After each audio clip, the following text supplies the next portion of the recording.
Hi guys, welcome back to my YouTube channel. My name is Maria. If you watch this video and you enjoy it, don't be shy, hit the like button and subscribe to my channel for any future videos on narcissistic abuse recovery and complex post-traumatic stress disorder. Today I have a video for you on whistleblowers, truth tellers, scapegoats of narcissistic abuse. So when we talk about whistleblowers, what are we talking about? Well, we're usually talking about someone in a corporation or in a company that sees some sort of injustice or wrongdoing that's happening within this corporation, and they speak out against it. They fight against this injustice that's happening. A lot of times this is met with retaliation, and a lot of gumption has to go into whatever it is that this whistleblower is fighting against, because it's not an easy road to go down. So I believe that God has created very specific and certain people to be whistleblowers, to be able to speak out, to not be silenced, to not sit back and watch as corporations and companies take over and do things that may be shady, right? So when I think of whistleblowers, I'm thinking these people are truth tellers. Well, let's talk about how a whistleblower and a truth teller can be incorporated in this family dynamic of narcissistic abuse and triangulation. So when we're talking about narcissistic triangulation, we most likely have a narcissistic parent or caretaker. This person creates a wedge between the siblings so that the siblings really don't speak. We have the golden child. Maybe this person makes a lot of money, has won a lot of awards. The narcissistic parent has put this child up on a pedestal. We have to remember that narcissistic parents or narcissistic people in general think of other people not as individuals but as an extension of themselves. So when you have someone who is the golden child, as we call it, of the narcissistic parent, and this person is making a lot of money, they have a business, say they've won awards, this and that, they are now an extension of the narcissistic parent. They make the parent look good. Okay, so this is how they become what is called the golden child. A lot of times, the golden child ends up turning into a narcissist themselves, or maybe even a sociopath. Now, we also have something called the invisible child. So the invisible child is not put up on a pedestal like the golden child, but they're also not emotionally abused to the point of the scapegoat. But the invisible child is just kind of there as a space holder. There may not always be the invisible child. They may at some point enter into the golden child role or the scapegoat role. Now, we also have the scapegoat. The scapegoat gets the brunt end of the abuse. The scapegoat is the child that is not easily manipulated. They may speak their truth. They may not be silenced. They may see that there's something going on in the family that's not right. Maybe the parent is emotionally... they do not show emotions. They sweep things under the rug. They don't validate when the scapegoat has an issue. Maybe they see when they go to the narcissistic parent or caretaker that issue is kind of brushed aside. They're not cared for in the way in which they see other people's parents caring for their child. They see that there is a detachment when it comes to emotions. So the scapegoat child is the child that maybe has more empathy.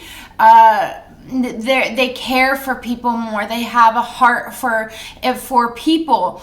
And because of this, they are not easily manipulated. They can see the truth. The narcissistic parent sees that this child has more empathy, and they don't like that because a narcissist doesn't feel good inside. They actually don't like themselves. You are an extension of them. If a scapegoat child has high levels of empathy or they like themselves, the narcissist will bring them down a few notches so that they come down to the level they don't feel as good. The scapegoat gets the brunt of the abuse from the narcissistic parent. Okay, so now we understand triangulation. We understand what a whistleblower is in a corporation, or the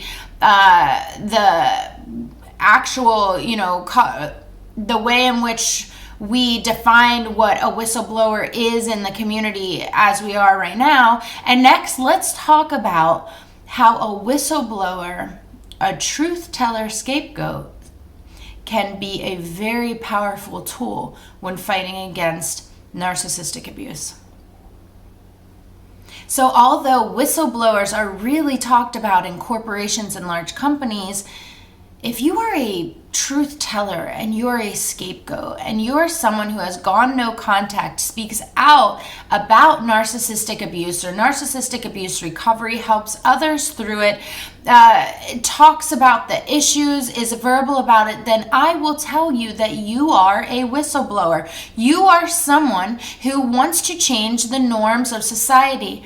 Now, a lot of the people who are narcissists are people who are CEOs. They are doctors. They are lawyers. They are people that are kind of higher up or put on a pedestal in society because they make more money, right?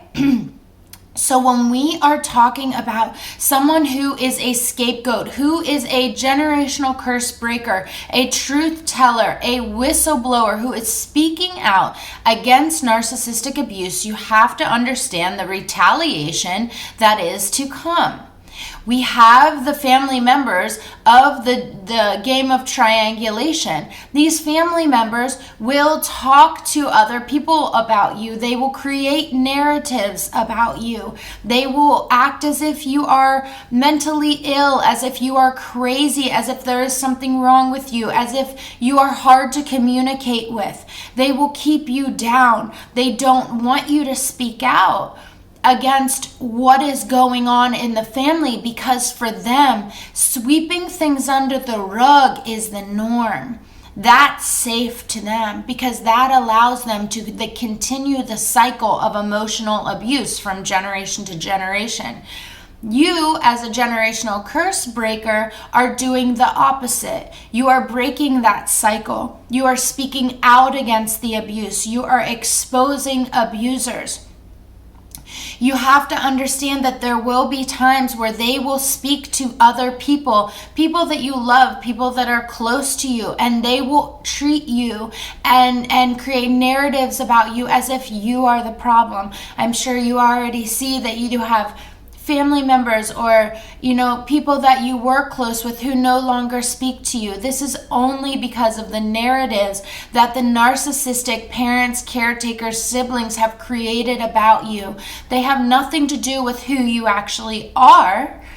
It's just they had to create this narrative about you. They had to get these and form these flying monkeys around them so that they can be more powerful against you. Ideally, what they want to do is they want to isolate you. They want to keep you silent. They want you to be quiet so that you do not speak up against this abuse.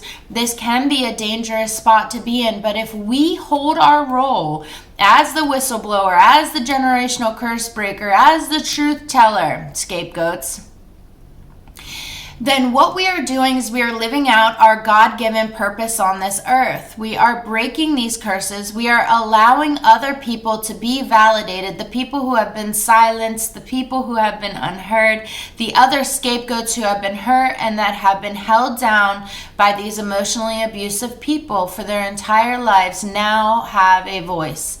So we are doing this because we are giving these people a voice. If you are in the position right now where you are dealing with narcissistic parents, caretakers, I advise you that the best case scenario is to go no contact. No contact allows your brain to heal. It allows you to have peace in your life. It allows you to strip off all of these false narratives that they have placed on your identity so that you can get down to your true and authentic self, and from there create boundaries so that you can have healthier, more fulfilling relationships in your life. If we decide to stay silent in the game of triangulation, and we decide as a scapegoat to not speak up, to not be a truth teller, a whistleblower, or a generational curse breaker, then what we are going to do is we are going to live in a prison of knowing the truth about something, but doing nothing about it. So think long and hard about what your purpose is on this earth, and do not be afraid to speak up against these injustices. Okay guys, thank you so much for watching this video. If you enjoyed it, don't be shy, hit the like button, subscribe to my channel for any future videos on narcissistic abuse recovery and complex post-traumatic stress disorder. And as always, I wish you all the love in the world.